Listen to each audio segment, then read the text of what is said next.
चंपारण की जादुई दादी और खोया हुआ नील फूल। चंपारण के हरे भरे खेतों के बीच एक छोटा सा गांव था जिसका नाम था किशनपुर।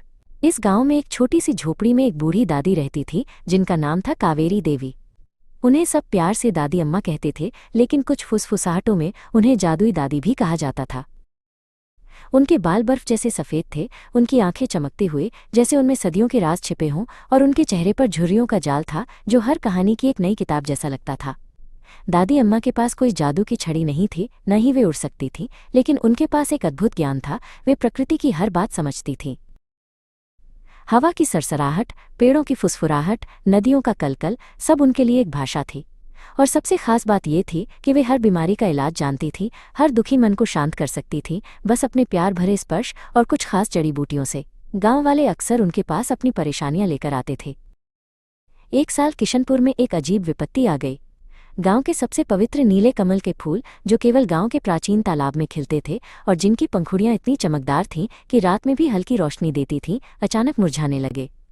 ये फूल सिर्फ सुंदरता के लिए नहीं थे, बल्कि इनसे निकलने वाली खुशबू गांव की हवा को शुद्ध रखती थी और खेतों को उर्वर बनाती थी।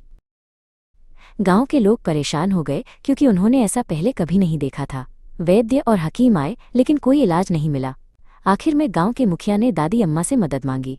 दादी अम्मा ने अपनी लाठी पकड़ी और मुखिया के साथ उस तालाब की ओर चल पड़ी। तालाब के पास पहुंचकर उन्होंने गहरी सांस ली और अपनी आंखें बंद कर लीं। गांव वाले चुपचाप उन्हें देख रहे थे। कुछ देर बाद दादी अम्मा ने अपनी आंखें खोलीं। उनकी आंखों में चिंता थी। उन्होंने कहा, ये सिर्फ पानी या मिट्टी की बात नहीं है, नील के फूल नाराज हैं, क्योंकि गांव के कुछ बच्चों ने अनजाने में उनकी जड़ में बनी एक छोटी सी मधुमक्खी के छत्ते को तोड़ दिया है। मधुमक्खियां यहाँ की रक्षक हैं और नील के फूलों से शहद भी लेती हैं। गांव वाले हैरान रह गए, किसी ने इस बात पर ध्यान ही नहीं दिया था। दादी अम्मा ने समझाया, हमें उन बच्चों को ढूंढना होगा जिन्होंने ये किया है और उन्हें फूलों से माफ़ी मंगवानी होगी। फिर हमें मधुमक्खियों के लिए एक नया घर बनाना होगा और मैं अपनी पुरानी औषधियों से एक ऐसा लेप बनाऊंगी जो फूलों की जड़ों को ठीक कर देगा। गांव के बच्चे राजू और मीना, जो डर कर छिपे हुए थे, दादी अम्मा की बात सुनकर सामने आए और रोते हुए बोले, दादी अम्मा, हमने अनजाने में किया था, हमें माफ़ कर दीजिए। दादी अम्मा ने उन्हें प्यार से गले लगाया और कहा, गलतियां सबसे होती हैं बच्चों, महत्वपूर्ण ये है कि हम उन्हें सुधारें। गांव वालों ने मिलकर मधुमक्खियों के लिए एक सुंदर नया छत्ता बनाया और उसे तालाब के पास सुरक्षित जगह पर रखा। दादी अम्मा ने अपनी खास जड़ी बूटियों से एक चमकीला लेप तैयार किया।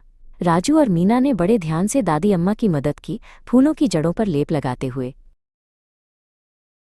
कुछ ही दिनों में एक अद्भुत बदलाव आया। नीले कमल के फूल फिर से खिल उठे, पहले से भी ज्यादा चमकदार और जीवंत।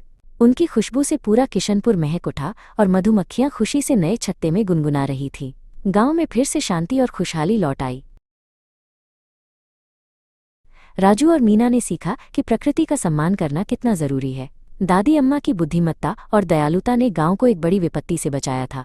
किशनपुर के लोग हमेशा याद रखेंगे कि कैसे एक छोटी सी गलती को प्यार और समझ से सुधारा जा सकता है और कैसे प्रकृति का हर हिस्सा एक दूसरे से जुड़ा हुआ है।